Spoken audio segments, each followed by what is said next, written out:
यानंतर पुढचे सूत्र लगेच ज्ञानेश्वर खिल्लारी सरांनी घ्यावे अशी त्यांना विनंती आहे। तिसऱ्या सत्राचं या ठिकाणी सुरुवात होत आहे।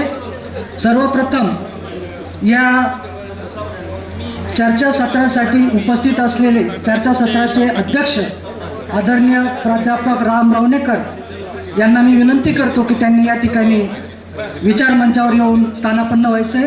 त्याचबरोबर यशमुख डॉक्टर रुपेश मोरे सर या सर्वांना विनंती करतो की आपण या ठिकाणी या विचार मंचावर येऊन स्थानापन्न व्हायचं आहे। आणि सर्व मान्यवरांना रसिकांना विनंती आहे की आपण या ठिकाणी सभागृहामध्ये स्थानापन्न व्हायचं आहे। विषय फार महत्त्वाचा आहे। सामाजिक अधोगतीला संत विचारच तारेल आणि म्हणून सर्व उभे असलेल्या या ठिकाणी मान्यवरांना विनंती करतो की आपण या ठिकाणी स्थानापन्न व्हायचं आहे। या ठिकाणी उपस्थित असलेले सर्व रसिक या सर्वांचं मी या ठिकाणी स्वागत करतो आणि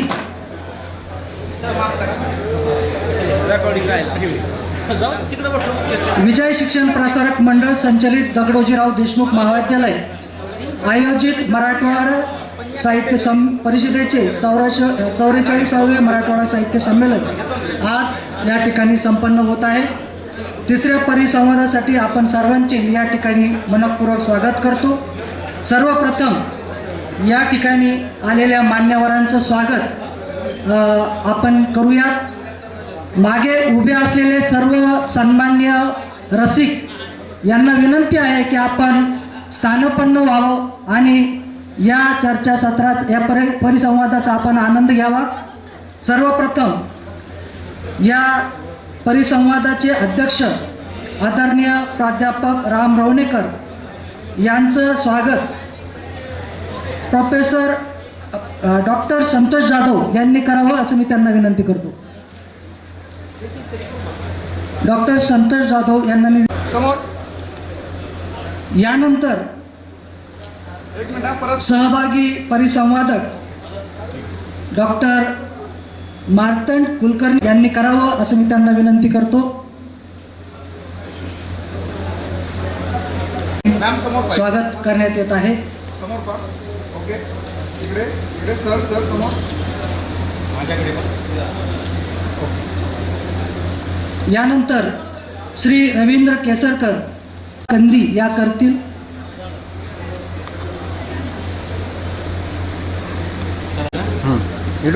यानंतर डॉक्टर सोपान सुरवसे यांचं स्वागत प्राध्यापक संतोष तांबे यांनी करावं असं मी त्यांना विनंती करतो। समोर सर इकडे पहा समोर।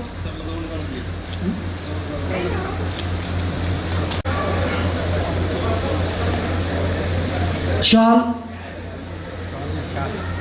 स्मृतिचिन्ह आणि पुष्पगुच्छ देऊन या ठिकाणी स्वागत होत आहे। सर समोर थोडं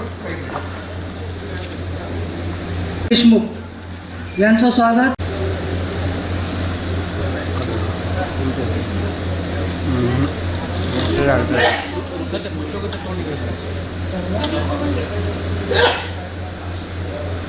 धन्यवाद। पहा समोर इकडे सर इकडे समोर। यानंतर डॉक्टर रुपेश मोरे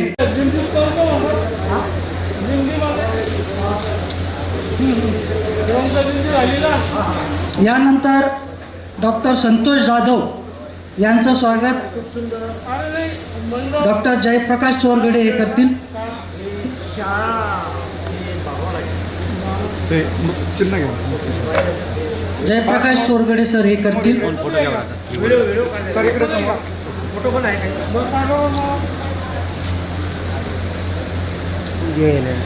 डॉक्टर संतोष जाधव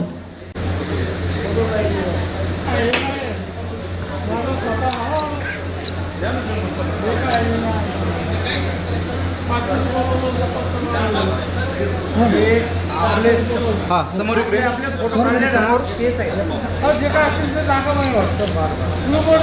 एक मिनिट सर, एक मिनिट परत समोर सर, एक minute okay. Dnyaneshwar Khillari sir हे देवगिरी महाविद्यालय येथे मराठी विभागामध्ये प्राध्यापक आहेत. संतोष जाधव सर देवगिरी देवगाव रंगारी येथे आसारामजी भांडोलदार महाविद्यालयामध्ये मराठी विषयाचे प्राध्यापक आहेत. धन्यवाद. पुढील सूत्र ज्ञानेश्वर खिल्लारी सर.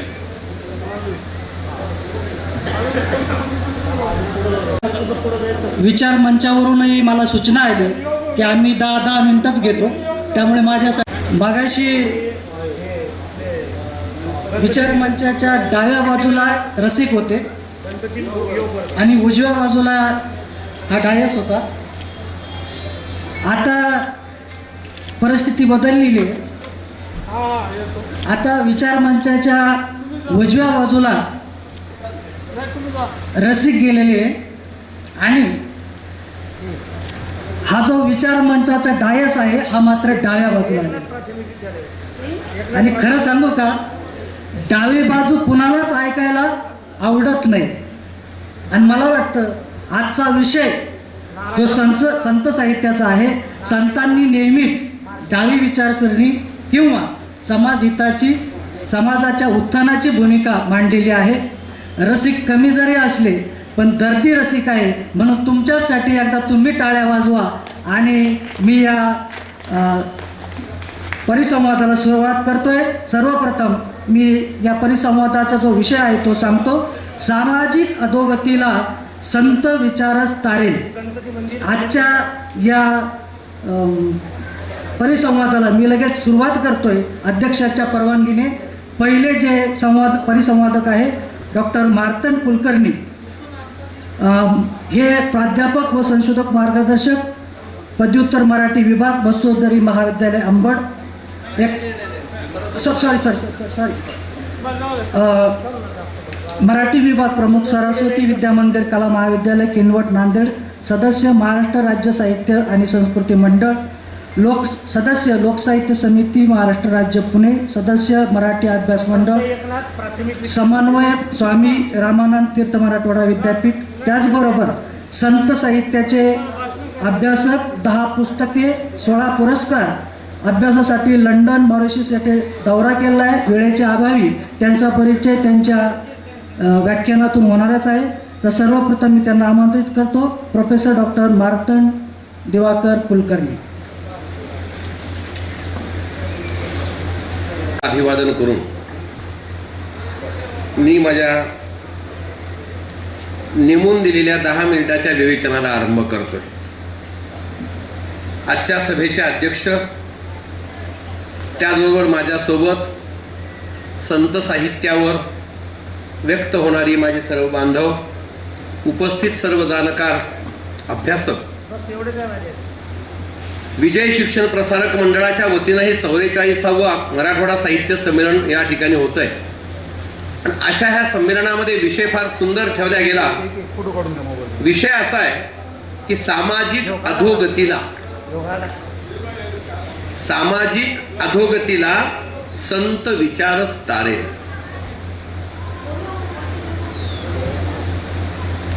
असा प्रश्न का निर्माण व्हावा आणि अशी परिस्थिती का उद्भवावी, हा माझ्या समोरचा प्रश्न आहे. आदरणीय अध्यक्ष आणि सन्माननीय माझे सह साधक वाचक या ठिकाणी आहेतच, की नेमकं 21व्या शतकामध्ये जीवन जगत असताना आपल्याला सामाजिक अधोगती होत आहे किंवा सामाजिक अधोगतीला आपण चाललो आहोत असं का वाटायला लागलं.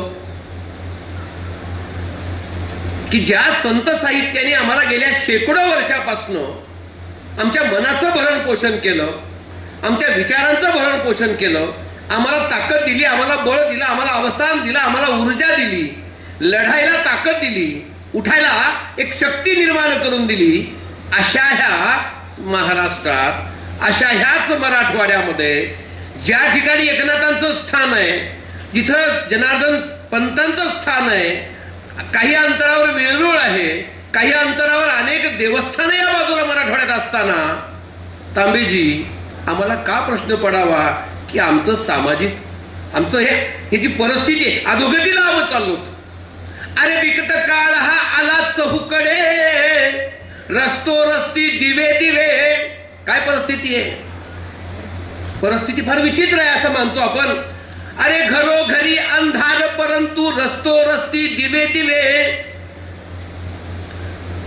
परस्त्री धन लुटावया निघती काय दे नवे नवे. अशा ह्या परिस्थितीमध्ये सामान्य माणसाला सामाजिक अधोगतीला आपण का चाललो त्याचं पहिलं कारण या ठिकाणी मला सांगावं लागेल की आम्ही आमची विचारधारा सोडत चाललो, आम्ही आमच्या वाटेपासून दूर चाललो, आम्ही आमचा मार्ग विसरत चाललो. अनंत फंदी म्हणाले होते, फार सुंदर फटका आहे. त्या फटक्यातून या ठिकाणी समाजाला एक अंजन त्यांनी आम्हाला दिलेला आहे. तो फटका असा आहे, अरे बिकट वाट वही वाट नसावी, धोपट मार्गा सोडू नको. परिस्थिती हीच आहे. बिकट वाट वही वाट नसावी, धोपट मार्गा सोडू नको. अरे संसारामध्ये आयस मानवा, उगाच भटकत फिरू नको. अशा भटकत्या अवस्थेमध्ये आम्ही आलोत. का आलोत? तर मुळात आमचं ध्येय वेगळं होत चाललेलं आहे, आमची विचारधारा बदलत चाललेली आहे, आमचा प्रवास वेगळ्या दिशेनं चाललाय. काय वाचायचं हे आम्हाला माहित नाहीये, कशासाठी आपण आलोत हेही माहित नाही, का आलोत हे विसरत चाललोत, आणि कुठून आलोत आणि कशासाठी आलोत याचा विसर पडत चाललेला आहे. सकाळी सकाळी आमच्या ग्रामीण भागामध्ये पांगुळ फिरायचा, सकाळी सकाळी वासुदेव यायचा. सकाळी आमच्या ग्रामीण भागातली ही जी वहिवाट होती नामस्मरणाची होती, उठायला लावायच्या, उठा पहाट झाली आहे. आमचा मार्ग चुकत असेल तर तो पिंगळा आम्हाला सांगायचा हातात कंदील घेऊन. बरोबर आहे? ही सगळी वहिवाट आमची होती. आणि आज काय झालं? तोच महाराष्ट्र आहे, तीच परिस्थिती आहे, तेच आमचं घर आहे, तेच आमचा भूभाग आहे, तोच भौगोलिक परिस्थिती आहे. बदललोत कुठं? तर बदललोत या ठिकाणी की आम्ही व्यवहाराकडे वळलोत, विचार सोडून दिलेत. विचारघन बाजूला गेलंय आमचं, आणि विचारघन जिथं बाजूला जातो, जिथं व्यवहार सुचतो, तिथं मग माणसाची अधोगती सुरू होते. म्हणून संत तुकारामांचा अभंग मला या ठिकाणी आवडतो. काय म्हणाले संत तुकाराम महाराज? त्यांनी विश्वाचं कल्याण चिंतलं, त्यांनी विश्वाचा विचार केला, जगाला मार्गदर्शन केलं. आम्ही जगविख्यात असं संत तुकारामांना म्हणतो होतो. अशा तुकारामांनी आम्हाला सांगितलं काय?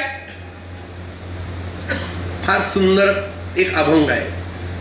चालू संताचे मार्ग, चालू संताचे मार्ग, आडराणी भरले जग. बिरादार सर संत तुकारामांनी फार सुंदररित्या सांगितलं की आम्हाला कोणत्या मार्गाने जायचंय, आमचा मार्ग कोणता आहे? तर तो मार्ग आहे संतांच्या विचाराचा. आणि जेव्हा संतांच्या विचारापासून माणूस दूर जातो, काम क्रोध मोह माया दंभ आणि अहंकार षडरिपू आहेत. अशा या षडरिपू पासून आम्हाला जर बाहेर पडायचं असेल, म्हणून आम्हाला पुन्हा गौतम बुद्धांच्या त्या शिकवणीकडे जावं लागतं. पानाची पाता वेरमणी, शिक्का पदम समाधी आणि साधू. साधू या शब्दाचा अर्थ काय? हे काम क्रोध मोह माया दंभ आणि अहंकार काढून टाक आणि स्वच्छ मनानं जग माणूस होऊन. म्हणून ज्या मंचामध्ये आपण थांबलो, राष्ट्रसंत तुकडोजी महाराज काय म्हणाले? मला माणूस द्या, कोणी माणूस द्या. आम्हाला माणूस घडवायचा आहे, माणूस उभा करायचा आहे. अशा मानवतेचा विचार घेऊन ज्या गाडगे बाबांनी आपला विचार सांगितला, गोपाला गोपाला देवकी नंदन गोपाला. आयुष्य घातलं तुकडो गाडगे बाबांनी. त्याच गाडगे बाबांच्या, त्याच तुकडोजींच्या राज्यामध्ये मराठवाडा साहित्य संमेलनामध्ये परिसंवादात विषय ठेवावा वाटतो की सामाजिक अधोगतीला आता संत विचारच तारेल. कोरोना आला होता, कोरोना. बिरादार सर कोणतं इंजेक्शन आलं तो 1-1 लाख रुपये घेतले होते लोकांनी. 1-1 लाख रुपयालाही इंजेक्शन मिळत नव्हतं सर. बरोबर आहे? माणूस धडपडत चालला होता. परंतु आजच्या या कलियुगामध्ये, बिघडत चाललेल्या अवस्थेमध्ये माणसाला माणूस सुद्धा जवळ करत नाही. नात्याची पिळढील झालेली आहे, सैल होत चाललेली आहे, नाते तक्रार होत चाललेलं आहेत. समृद्धी महामार्गामध्ये भावाचं 2 एकर शेत गेलं तर 50 वर्षाखाली जित्या बहिणीने विचार सोडला, फक्त भावाचं नातं जोडलं होतं, ती बहीण जागी होते, कोर्टात जाते, म्हणते की अर्धी जमीन मला पाहिजे. मनाची समृद्धी विकत चाललो. व्यवहाराची आमच्या डोक्यात व्याख्या निर्माण झाली आहे ही अधोगती आहे सर. आणि अधोगतीला जर कोण तारणार असेल तर संत विचारच तारणार आहे. म्हणून आमच्या तुकडोजी महाराज तुकाराम महाराज म्हणतात चालू संतांचे मार्ग, तो मार्ग आम्हाला स्वीकारायचा आहे. आडराणी भरले जग, वा हे जग आडराणासारखं आहे, असंच आहे, भयभीत आहे, तुला चालायचंय, चालत जा चालत जा चालत जा, आपोआप मार्ग सापडेल, शोधत जा, जिथं पडलंय तिथं सापडतं. परंतु आपण फ्लॅट सिस्टीम मध्ये नांदायला लागलो, मुलाला सुद्धा मुलाची सोयरीक सुद्धा पॅकेजवर करायला लागलो. मनाच्या श्रीमंतीचं पॅकेज कुठे आहे तांबेजी? आता मनाच्या श्रीमंतीचं पॅकेज पण विचारतच नाही. कुटुंब व्यवस्था किती आम्हाला विचारत नाही. भावाभावाचं किती जोड आहे विचारत नाही. पूर्वी बैल किती असायची, शेती किती असायची, बरोबर आहे सर, विचारल्या जायचं होतं. आता मुलाला पॅकेज किती आहे विचारल्या चाललंय. हे पॅकेज म्हणजे आमच्या मनाच्या अधोगतीचं पहिलं कारण आहे. विचारापासून दूर चाललं. ते उदाहरण देऊन पुढे जातो. प्रकृतीचा नियम असा आहे, ऊस तयार करणं. खेड्यामध्ये ज्याला बेनं म्हणतात, बरोबर आहे. बेनं पुरलं की ऊस येतो, कोंब लावला त्याला आपोआप पाणी टाकलं की ऊस येतो. मुळापासून वर शेंड्यापर्यंत गोडच असतो. ऊस वाढला, चांगला झाला, चांगला मोठा 6 फुटाचा 6 मोठा उंच झाला, कारखान्यापर्यंत पोहोचतो. परंतु व्यवहार आमची लोकसंस्कृती आणि संस्कृतीच्या अनुषंगाने कथा सांगतोय. प्रकृतीनं ऊस निर्माण केला, प्रवृत्तीनं साखर निर्माण केली आणि गुळ निर्माण केला. प्रकृतीने ऊस निर्माण केला. ऊस निर्माण करताना प्रकृतीला माहित नव्हतं हा गुळ होणार आहे का साखर होणार आहे का खरी साखर होणार, माहित नाही.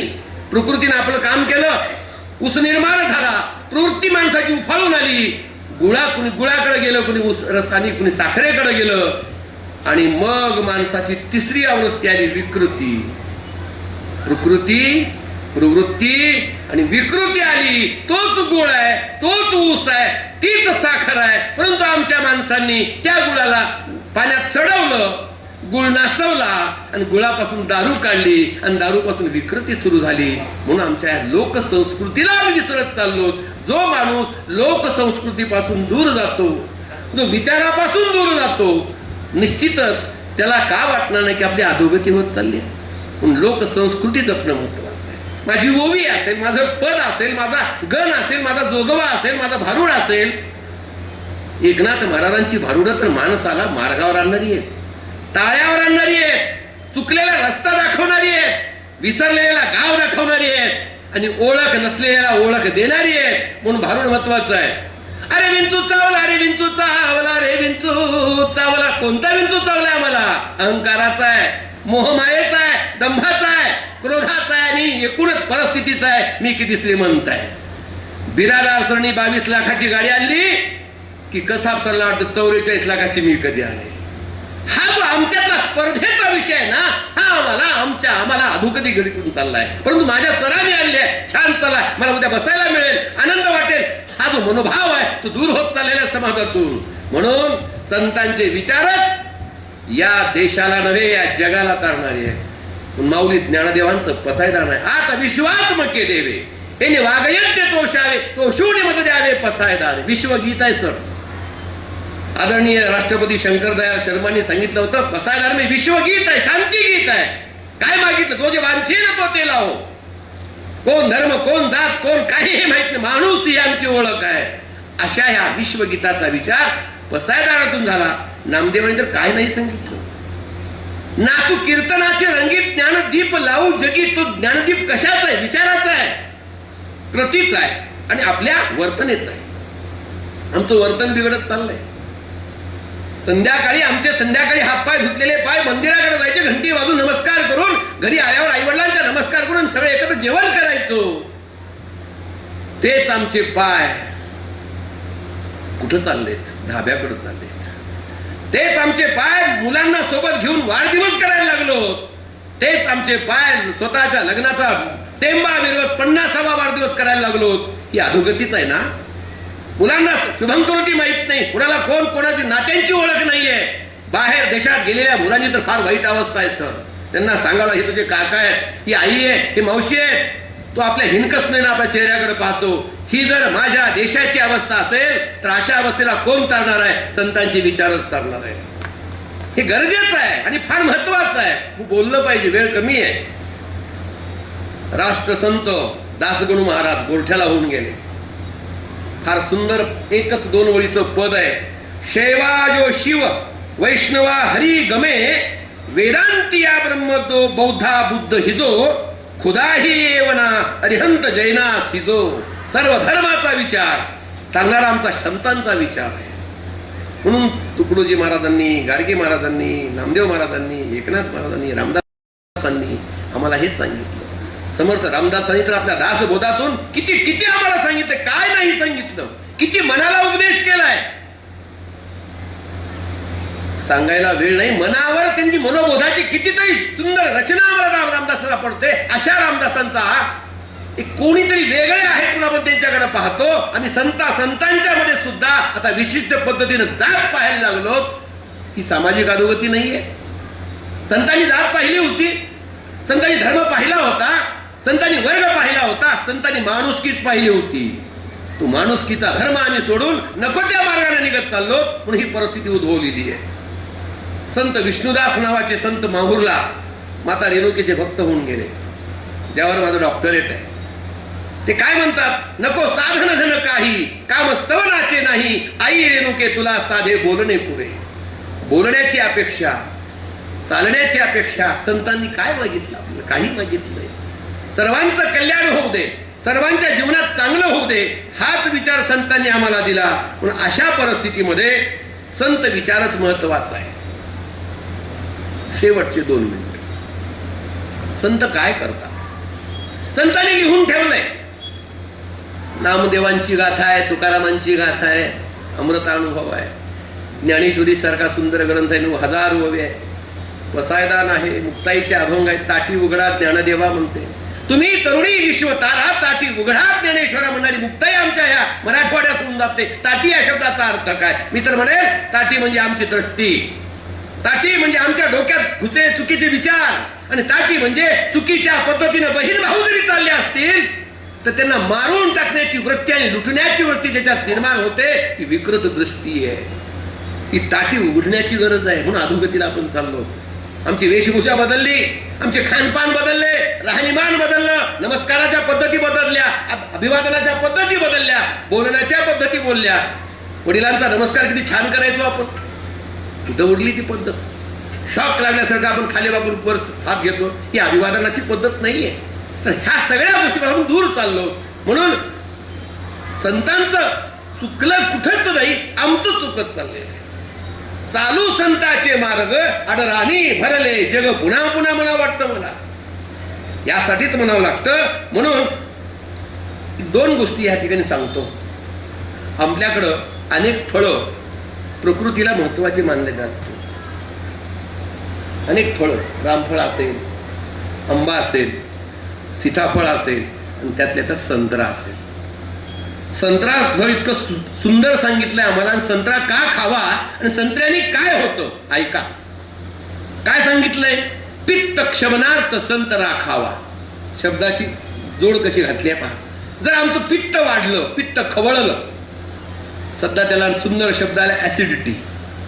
नको तो चहा ढोसणे, नको तो चुकीचं आम्ही सेवन केल्यामुळे आमच्या तब्येती बिघडत चालल्यात. चित्त पित्त रक्षणार्थ, पित्त क्षमनार्थ संत्रा खावा. जर पित्त वाढलं तर संत्रा खा, डॉक्टरांचा सल्ला आहे.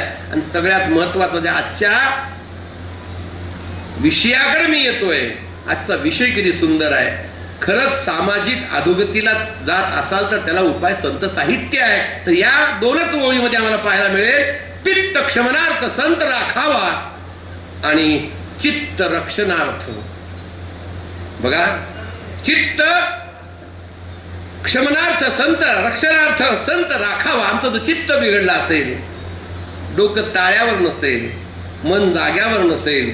बहिणाबाई म्हणाली होती, मन वढाय वढाय उभ्या पिकात लढोर, किती हाकला हाकला परी येतं पिकावर. असं हे तुमचं मन भटकत चाललेलं आहे चुकीच्या मार्गाकडं. त्याला पुन्हा मार्गावर आणायचं असेल तर संतांचा विचार, संतांची साथ आणि संतांची सोबत हाच हाच महत्वाचा पर्याय आहे या ठिकाणी मला सांगावं वाटतं. वेळेच्या आत बोललोय असं मला वाटतंय.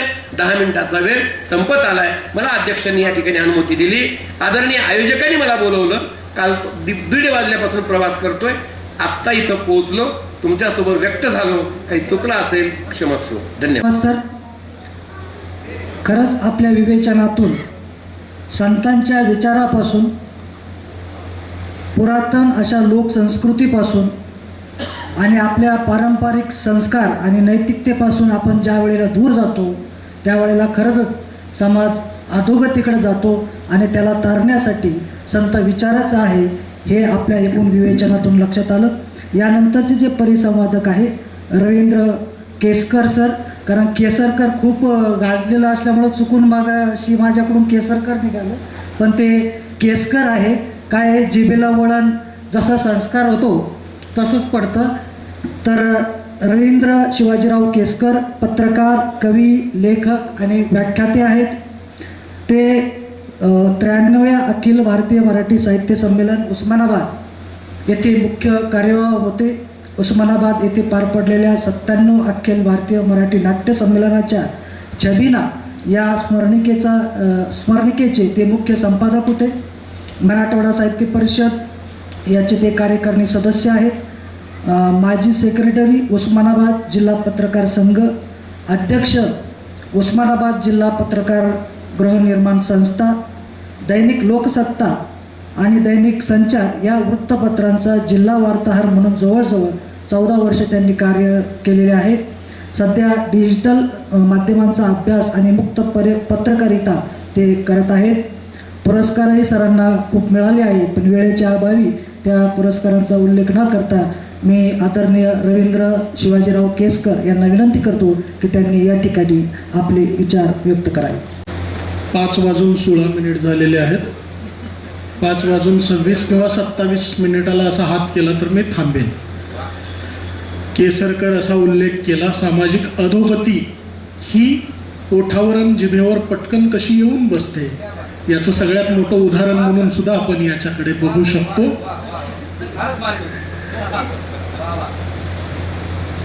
संत विचार सामाजिक अधोगतीला तारेल असं विधान या विषयाचं शीर्षक आहे.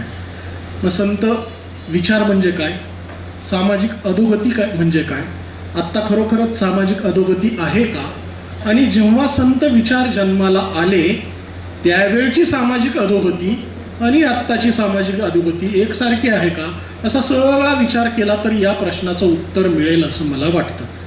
आपण अशा काळामध्ये संत विचाराबद्दल साकल्यानं बोलण्याचा प्रयत्न करत आहोत, ज्या काळात संत विचार सप्त्याच्या मंडपातून सांगण्यासाठी किमान लाख आणि जास्तीत जास्त 5 लाख रुपयाची सुपारी घेतल्या जाते. अशा काळात संत विचाराचं गांभीर्य नक्की काय हे सांगण्याची जबाबदारी पत्रकार असलेल्या माझ्यासारख्या सर्वसामान्य माणसावर येते.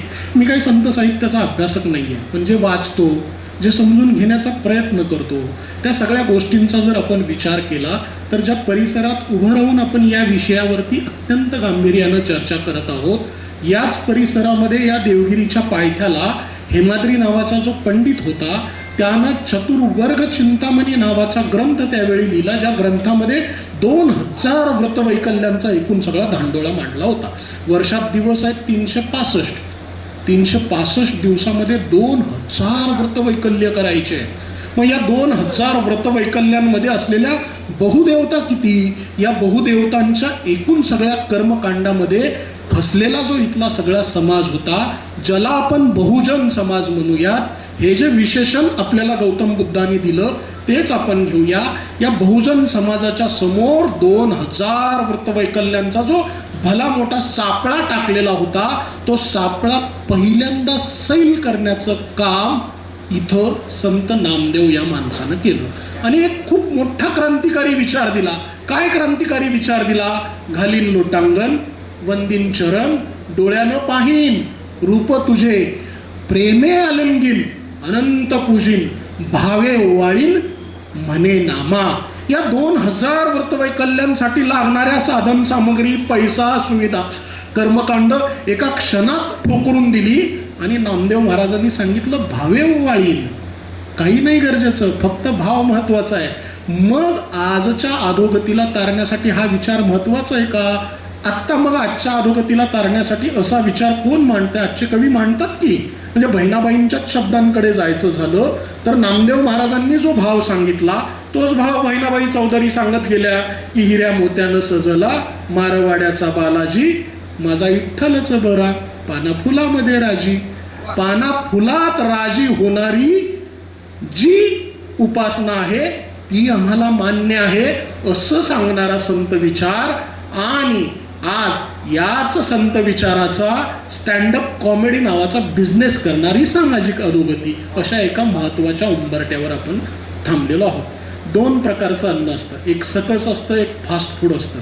सकस अन्न कष्ट केलेल्या माणसाला अजून ताकद देण्याचा प्रयत्न करा. तो पण फास्ट फूडच्या युगामध्ये जसा विचार सकस असतो तसा फास्ट फूडचा विचार सुद्धा यायला लागला. हेच आपल्याला नीट कळून येत नाही. म्हणजे आत्ताच यांनी बोलताना जातीचा उल्लेख केला. आत्ता अलीकडे संत कुण्या जातीचा आहे याच्यावरून त्याच्या कीर्तनाचं वर्गणीची पट्टी द्यायची की नाही असा विचार करणारा आपला भोवताल.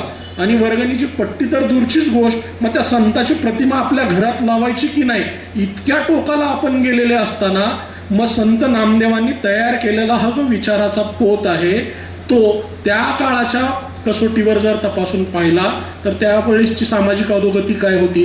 2000 व्रतवैकल्यांना एका लाथेमध्ये झडकारून लावत असताना संत नामदेवाच्या समोर किती मोठा संघर्ष निर्माण झाला असेल.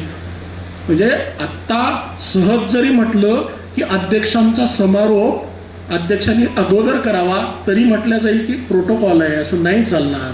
मग 2000 भूतवैकल्यांचा प्रोटोकॉल एका क्षणात बाजूला करून एकमेकांना माणूस म्हणून सामोरे जायचं आणि भावे वाळीन म्हणे नामा इतकं सोपं सांगणं. म्हणजे बघा, मला अजून छोटं उदाहरण करून सांगतो.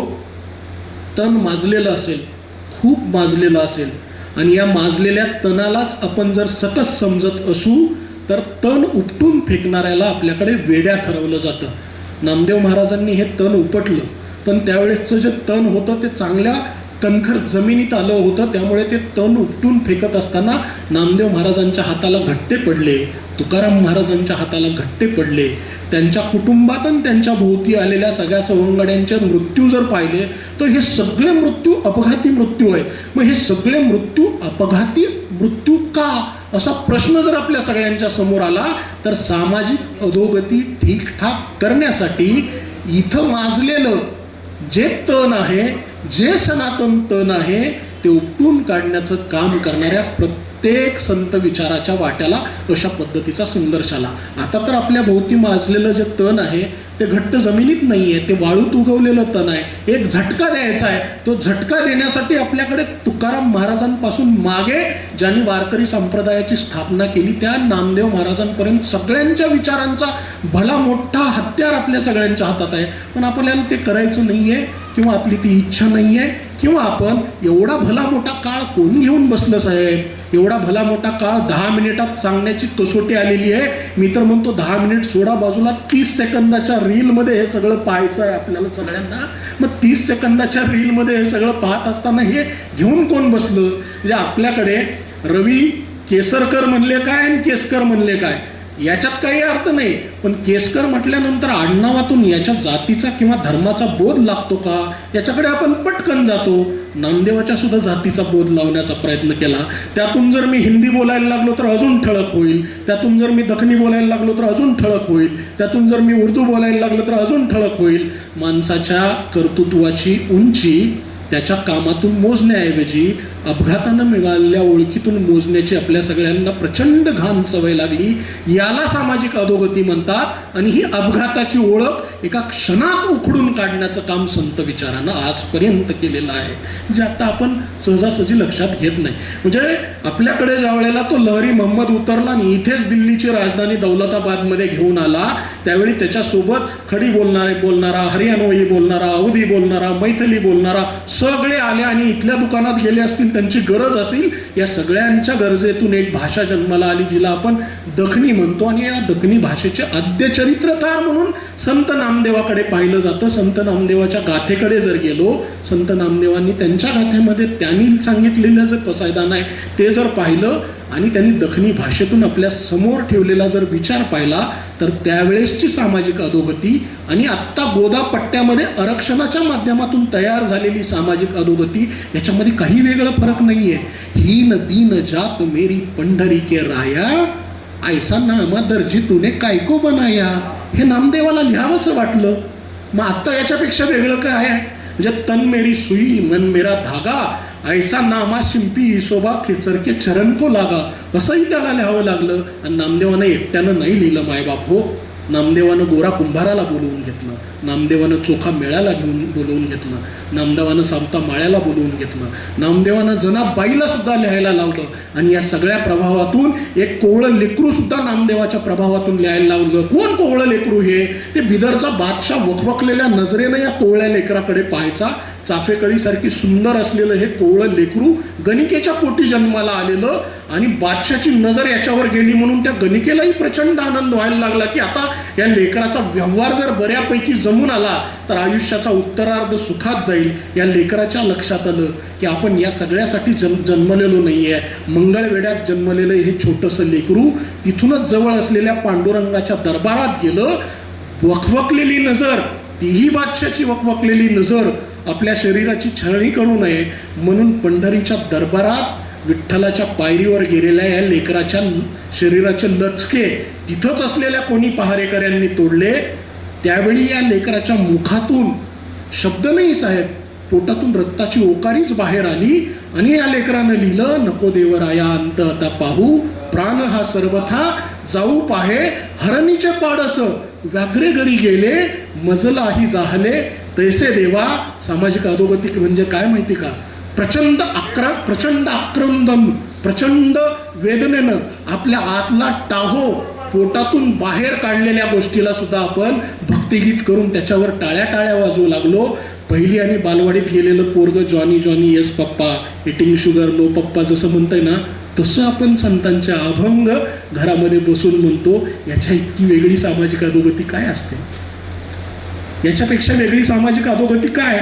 म्हणजे आपल्याकडे संत विचार आपल्या कवितांमध्ये घेऊन या ठिकाणी असलेल्या सामाजिक अधोगतीला आरसा दाखवण्याचं काम अनेक आधुनिक कवींनी केलं. रुद्राक्षाच्या गळात माळा लाविलेस तू भस्म कपाळ्या, कधी न घेऊन नांगर हाती पिकवलेस मातीतून मोती, हाय अभाग्या भगवे नेसून घर संन्यासून जाशी, कुठे शोधीशी रामेश्वरन कुठे शोधीशी काशी. म्हणजे इतका चांगला संत विचार आपल्या डोक्यात माजलेलं अध्यात्माचं चुकीचं तण उपटून काढण्यासाठी लिहिला. त्याचं देवळातच आपण सगळ्यांनी भक्तिगीत करून टाकलं. याला म्हणतात सामाजिक अधोगती. आणि ही सामाजिक अधोगती जर बाहेर काढायची असेल तर संत विचाराच्या मूळ अर्थापर्यंत जावं लागेल. मगाशी म्हटल्यासारखं Johnny Johnny yes papa, eating sugar no पप्पा म्हणायला अजिबात अक्कल लागत नाही. अक्कल लागते विचाराबरोबर अर्थाचा पोत नीट समजून घ्यायला. आणि अर्थ समजून घ्यायचा असेल तर मग सत्याची काय गरज आहे? त्याला स्वतःचा मेंदू लागतो. जे इथून बाहेर जात असताना मी जसं माझ्या स्वतःच्या 2 पायावर चालत बाहेर जाणार आहे, तसंच आपल्या स्वतःच्या मेंदूनच आपण विचार करायचा आहे. हेच तर संतांनी सांगितलं. म्हणजे सगळ्यात अगोदर हे सांगितलं तथागत गौतम बुद्धानं, काळाच्या विज्ञानाच्या वयाच्या कसोटीवर घासून तपासून पहा. मी सांगतोय म्हणून डोळे झाकून अजिबात विश्वास ठेवू नका. काळाच्या कसोटीवर टिकलं तर ते स्वीकारा. हेच तर सगळ्या संतांनी सांगितलं. तुकाराम महाराजांनी काय सांगितलं? आता सगळे सांगणारे आणि बोलणारे आपल्या भोवती संतांचे पाईक म्हणून सगळे येत असताना तुकाराम महाराजांच्या एक अभंगातला एक तुकडा मला खूप महत्त्वाचा वाटतो. त्याच्यावर मी थांबतो जर वेळ झालेली असेल तर. 5:28 1 मिनिट जास्त झालं का? ओके, या ओळीवर मी थांबतो. संत तुकाराम महाराजांनी म्हटलं की तुका म्हणे मेघ नाचवी मयुरे, लपविता खरे येत नाही. अहंकाराचे अज्ञानाचे ढग दाटून आला की स्वार्थाचा मोर आपोआप पिसारा फुलवून नाचायला लागतो. हेच विवेकाचे सदाचरणाचे ढग दाटून आले की माणसाच्या आत असलेला सद्विवेक जागा होतो. आणि हा सद्विवेक मी काय सांगतो, तुम्ही काय ऐकता याच्यावर विसंबून नाही, तर तुमचा आणि माझा अनुभव किती अस्सल आहे याच्यावर अवलंबून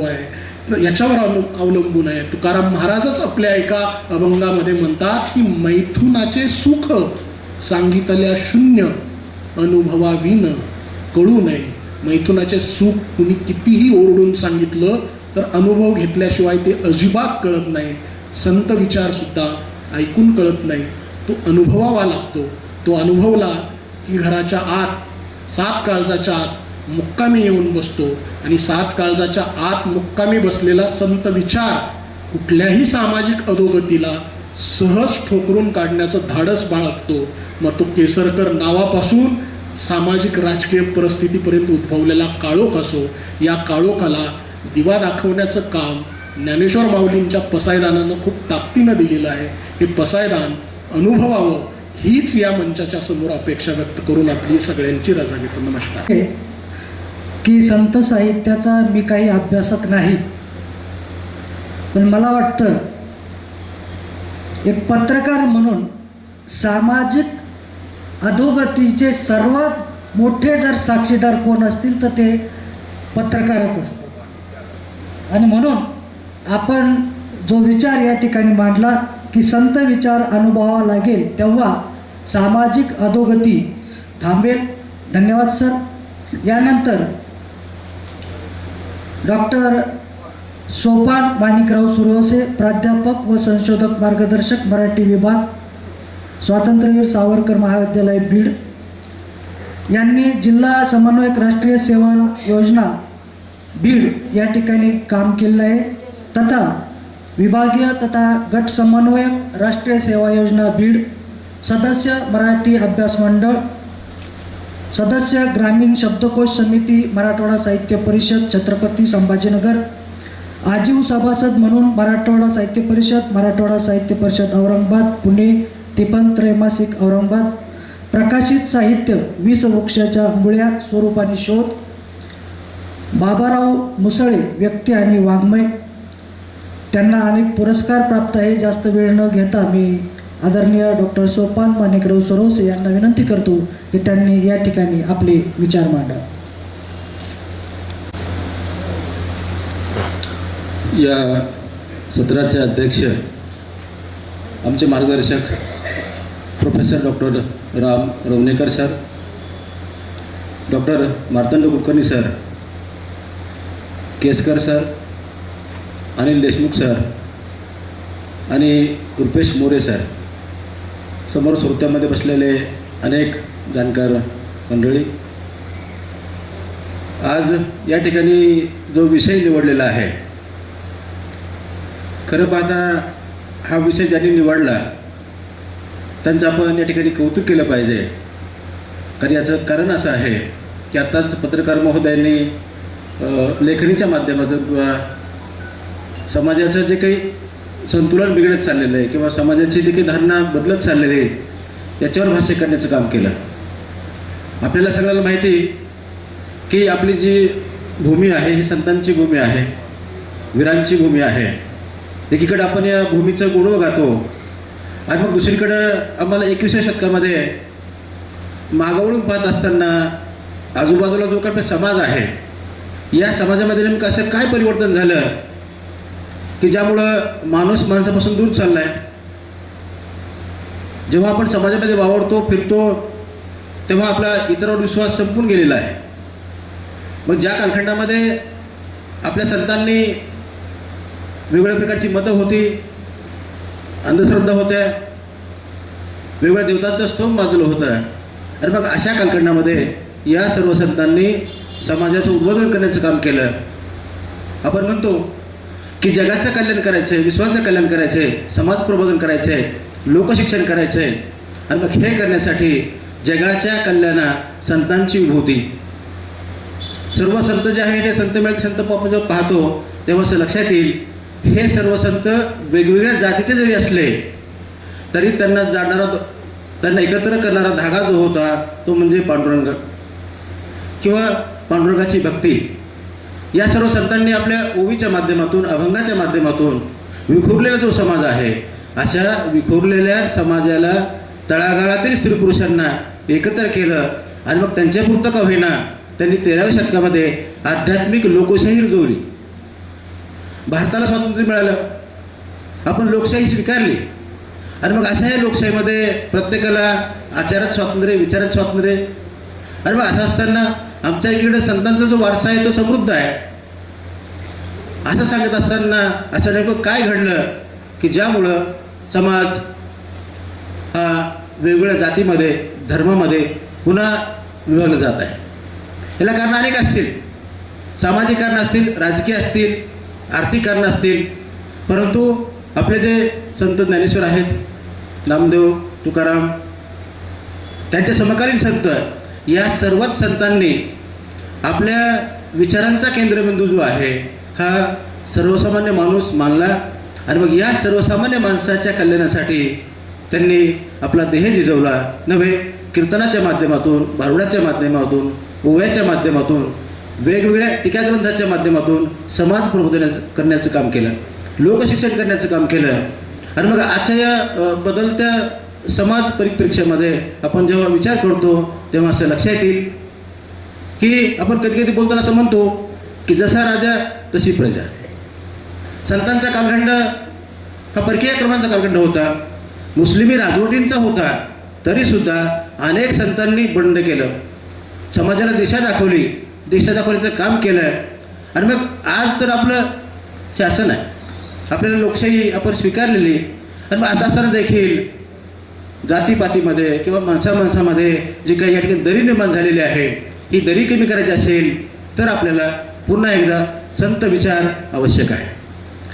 अलीकडे संतांचा आपण जेव्हा विचार करतो असं लक्षात येईल, संत गाडगेबाबा असतील, राष्ट्रसंत तुकडोजी महाराज असतील, एक ग्रामगीता जरी आपण वाचली किंवा तुकडोजी महाराजांचं कार्य जरी आपण समोर ठेवलं, लक्षात घेतलं, तरी त्या त्या कालखंडामध्ये या महान विभूतीने जे काम केलं ते काम खऱ्या अर्थानं समाजाच्या प्रगतीसाठी त्यांनी केलं. तेच काम आजसुद्धा आजचे जे काही राजकीय शासनकर्ते आहेत या लोकांना करणं आवश्यक आहे. आणि म्हणून कुठंतरी आम्ही चुकलोत का माहीत नाही. शासनामधल्या काही बाबी या ठिकाणी समाजाच्या प्रगतीला अडथळा कदाचित असू शकेल, परंतु आपल्याला माणूस म्हणून या ठिकाणी जगणं आवश्यक आहे, घडणं आवश्यक आहे. एका संतानं, एका कवीनं म्हटलेलं आहे, माणसा माणसा तू कधी होशील माणूस. आपल्याला माणसातील माणूसपण जागवायचं आहे. आणि जेव्हा माणूसपण जागा होतं तेव्हा खऱ्या अर्थानं समाज हा प्रगतीकडे जातो. आपल्याला जो संतांचा वारसा मिळालेला आहे तो बदलत्या परिस्थितीमध्ये आपल्याला घासून तपासून घ्यायचा आहे आणि हे चांगलं आहे. जसं संतांनी म्हटलं, जे का रंजले गांजले त्याशी म्हणून जे आपले देव तेथेच जाणावा, तोची साधू ओळखावा. आधी सांगितले मग केले, अशी संतांची विचारसरणी होती. आपले जे सर्व संत आहेत या सर्व संतांनी आपल्या समाजामध्ये जे काही प्रश्न होते, अंधश्रद्धा असेल, गुलामगिरी असेल, विषमता असेल, नैतिक मूल्यांची घसरण असेल, याच्यावर त्यांनी उहापूर्ण करण्याचं काम केलं. तुकारामासारखा संत जेव्हा म्हणतो, नाही निर्मळ जीवन काय करील साबण. मित्र हो, माझं मन जे आहे, मन जर आतून समजा खराब असेल तर बाहेरून या ठिकाणी संस्कार करून काही उपयोग होणार नाही. आणि म्हणून आतून आणि बाहेरून मानवी मनाची शुचिता जी आहे, पवित्रता जी आहे, ही पवित्रता आपल्याला महत्त्वाची आहे. आपण या ठिकाणी शेवटी एकच म्हटलं पाहिजे की धर्म कोणता महत्त्वाचा आहे, तर माणूस धर्म महत्त्वाचा आहे. खरा तो एकच धर्म, जगाला प्रेम अर्पावे. राष्ट्रसंत तुकडोजींच्या नावाने हे सभागृह आहे. आणि मग या सभागृहामध्ये बोलत असताना मी असं म्हणाले शेवटी की संतांनी जे माणसाच्या कल्याणासाठी किंवा विश्वाच्या कल्याणासाठी जे विचार मांडले, सांगितले, ते विचार आता प्रत्येकानं जगलं पाहिजे. तुकडोजी महाराजांनी सांगितलं की या भारतात नित्य बंधुभाव वसू दे, देवरचे असा दे, देवरचे असा दे. या ठिकाणी जास्त मी घेणार नाही. शेवटी आपण सगळे जाणकार आहोत. माणसाच्या प्रगतीसाठी नैतिक मूल्य आणि या नैतिक मूल्यांना आचरणाची जर जोड दिली प्रत्येकानं, तर समाजामध्ये जी अधोगती निर्माण होते आहे ती कदाचित कमी व्हायला मदत होईल. या ठिकाणी मला संधी दिली त्याबद्दल संयोजकाचे, सत्राचे अध्यक्ष त्यांचे मी आभार मानतो. थांबतो. जय हिंद, जय महाराष्ट्र. संतांनी ज्या वेळेला कीर्तन आणि भारुडाच्या माध्यमातून लोकशिक्षणाचे काम केले, त्याचप्रमाणे आजही जी सामाजिक अधोगती होते ते जर थांबवायचं असेल तर लोकशिक्षणाची गरज आहे, हेच तुमच्या एकूण विवेचनातून या ठिकाणी स्पष्ट होतं. धन्यवाद सर. यानंतर श्री अनिल देशमुख, जिल्हा परिषद पूर्णवेळ पत्रकारिता म्हणजे सेवेपूर्वी ते पत्रकारिता केली आहे. विविध विषयावर त्यांनी लेखन केलं आहे. पाणी, शिक्षण, सामाजिक प्रश्न हे प्रामुख्याने त्यांच्या अभ्यासाचे विषय राहिलेले आहेत. मराठवाडा साहित्य परिषद पैठणचे शाखाध्यक्ष आहे. पैठण येथे जवळजवळ 27 वर्षापासून सुरू असलेल्या विरंगुळा संचलित स्वर्गीय यशवंतराव चव्हाण स्मृती व्याख्यानमालेचे ते स्वतः संस्थापक आणि कार्यवाहक आहेत. संबंधित शिक्षक हे स्वतः उत्तम विज्ञान शिक्षक आणि प्रयोगशील मुख्याध्यापक म्हणून कार्यरत आहेत. सामाजिक आणि शैक्षणिक प्रश्नाकडे ते केवळ संवेदनशीलपणे पाहत न बसता उत्तरांचा शोध घेणारे व्यक्ती या ठिकाणी ते सहभागी होत आहेत. तर मी या ठिकाणी पुढील परिसंवादक म्हणून अनिल देशमुख सर यांना विनंती करतो की त्यांनी या ठिकाणी आपला विषय मांडावा. सामाजिक अधोगतीला संत विचारच तारेल या विषयावर आयोजित या परिसंवादाचे अध्यक्ष आदरणीय प्राध्यापक डॉक्टर राम रवणेकर सर, या परिसंवादात सहभागी व्यक्ती आमचे स्नेही डॉक्टर रुपेश मोरे, इतर सर्व मान्यवर, व्यासपीठासमोर बसलेले प्राध्यापक संतोष तांबे, इतर सर्व या महाविद्यालयाचे प्राध्यापक. माझ्या संवादाला सुरुवात करत असताना की तुम्हाला आम्हाला सर्वांना माहीत असलेली एक रचना या ठिकाणी मी उद्धृत करू इच्छितो. तत्पूर्वी हेही सांगेन की मी स्वतः एक लेखक नाही, संत विचाराचा अभ्यासक नाही, साहित्य चळवळीत त्या माऊलींच्या जन्मगावी आपेगावामध्ये त्या मंदिराच्या वर्चस्वावरनं त्या जर वाद होत असेल, तर मंदिरामध्ये तलवारी निघत असतील, तर माऊलींचा विचार गेला कुठे हे सांगतो. ही सगळी वस्तुस्थिती आहे. आणि त्याच मग या सगळ्या पार्श्वभूमीवर नाचू कीर्तनाच्या रंगी ज्ञानदीप लावू जगी अशा प्रकारचा जो नामदेवांचा विचार आहे, तो नामदेवांचा विचाराची रीत जी ती बदलत चाललेली आहे. चरितार्थासाठी आपले जे सगळे संत आहेत त्यांनी चरितार्थासाठी कीर्तनाचा व्यवसाय नाही केलेला, परंतु आता कीर्तनाचा व्यवसाय जो तो चरितार्थाचं माध्यम होत चाललेला आहे. संत विचाराच्या शिवाय इतर बाबी ज्या आहेत त्या सांगितल्या जात आहेत. आणि हे सगळं करत असताना मग उपाधी आल्या. कधीकधी आपण बघतो समाजामध्ये होतं की हबप अनिल प्रभाकर देशमुख एवढं नामाभिमान त्याच्या प्रतिष्ठेसाठी पुरेसं होतं, परंतु त्याच्यामागे उपाध्या आल्या. उपाध्यामागे पंडित आले, बुवा आले, रामायणाचार्य, भागवताचार्य. वृंदावनला 6 महिने शिक्षण घेतले की रामायणाचार्य, भागवताचार्य, त्याच्या जोडीला ऑर्केस्ट्रा सुद्धा आला आणि ऑर्केस्ट्राच्या महामंडलेश्वर आणि आता विनोदाचार्यांची सुद्धा संत विचार सांगण्यासाठी गरज वाटायला लागली. ही अधोगती आहे आणि ज्यांच्यावर या संत विचाराच्या वहनाची जबाबदारी आहे असं आपण मानतो. हे कुठंतरी ही विसंगती जी आहे, ही विसंगती आपल्याला थांबवावी लागणार आहे. ज्यांना संत विचार करतो, संत विचारांना मी परिपृष्ठ झालेलो आहे, आपण सगळेजण परिपृष्ठ झालो, आपली ही नैतिक जबाबदारी आहे असं मला वाटतं.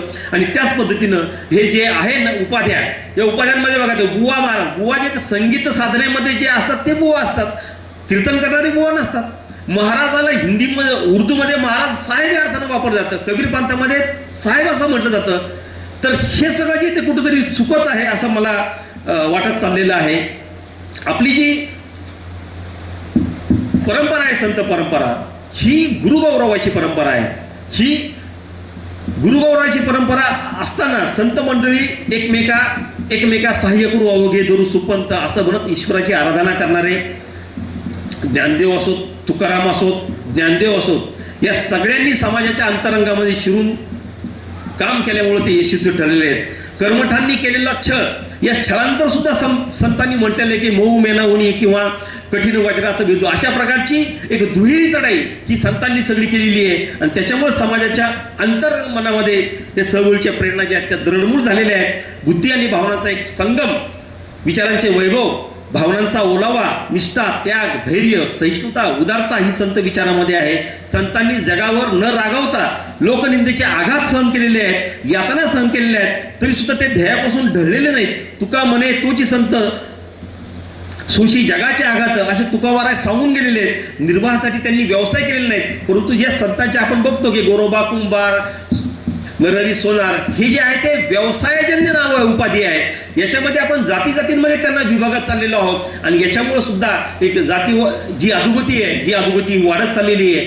आणि व्यवसाय, कीर्तनाचा व्यवसाय, संत विचार सांगणारा आणि उदरनिर्वाहाचा व्यवसाय, याच्यामध्ये फरक नाही केल्यामुळे जगा घालावे साकाळे दीन होऊ निभा पुढे, ही जी अभाग्य रोकोडे, अशा शब्दात भिक्षावृत्तीचा, भिक्षेकरूंचा नाही, भिक्षावृत्तीचा निषेध तुकोबांनी केलेला आहे. आणि परमार्थ प्राप्तीसाठी कुठल्या प्रकारचा व्यवसाय सोडण्याची गरज नाही, घरापासून दूर कुठं तीर्थयात्रेला जायची गरज नाही आणि अशा अनेक साधनांमध्ये गुंतून बसायची गरज नाही, ही आवश्यकता नाही. ही धर्मकल्पना मांडताना ज्ञानेश्वरांनी सुद्धा म्हटलेलं आहे, तुम्ही व्रत नियम न करावे, शरीराते न पिडावे, दुर्गेही न बचावे, तीर्थासिगा योगांतिके साधने, साकाविषय आराधने, मंत्र यंत्र विधाने जने करो.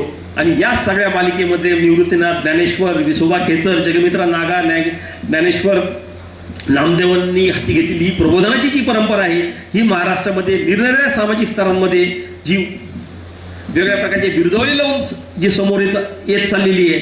क्षुद्र स्त्रिया, या अस्पृश्य यांना सुद्धा वारकरी संप्रदाय जो तो खुला होता, तो तशा प्रकारचा, त्याच्यामुळंच हे खुला असल्यामुळे चोखामाळासारखा रुणाताने महाराष्ट्राला हा संतश्रेष्ठ ठरलेला आहे. त्याच्या कुटुंबातले सगळे बाकीचे जे ते सुद्धा संतश्रेष्ठ ठरले आहेत. आणि एवढी सगळी संत परंपरा असताना हा संत विचार नीटपणे जर आपण समाजापर्यंत जर पोहोचवण्याची जबाबदारी जर पार पाडू शकलो, तर निश्चितपणे ही जी सामाजिक अधोगती आपल्या समोर दिसते, ही अधोगती संत विचाराच्या माध्यमातूनच थांबवली जाऊ शकते.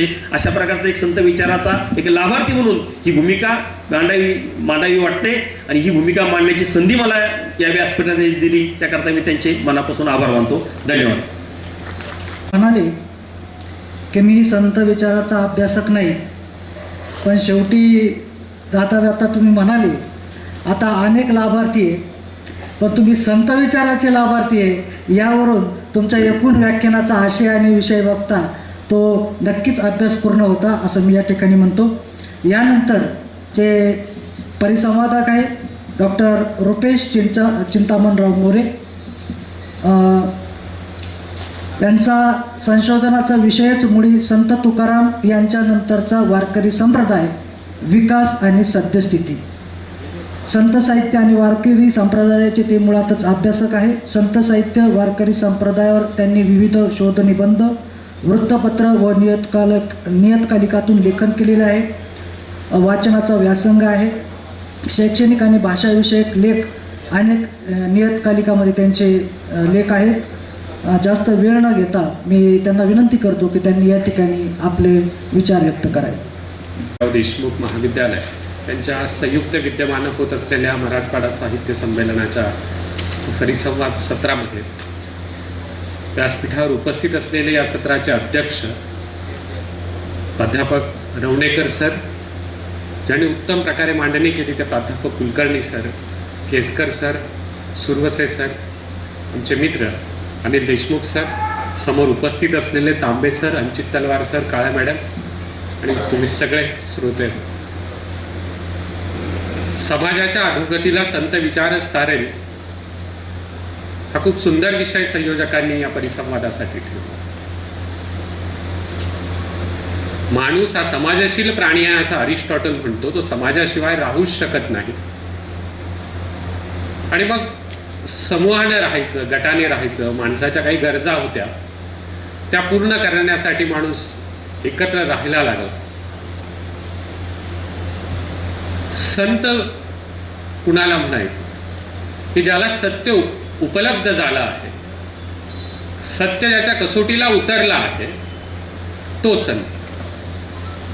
आणि मग हा संत विचार, समाज आणि संत, समाज स्थितिशील असतो. जेव्हा जेव्हा समाजामध्ये सत्याचा प्रभाव पडणारे पुरुष जन्माला येतात, माणूस जन्माला येतो, तेव्हा तेव्हा समाज हा ऊर्ध्व गतीकडे जात असतो. आणि जेव्हा समाजामध्ये असत्याचं स्तोम माजवणारे माणसं प्रभाव टाकत असतात, तेव्हा तेव्हा समाज अधोगतीकडे जात असतो. आणि मग 2500 वर्षापूर्वी भगवान बुद्धांच्या वेळी तेच झालं.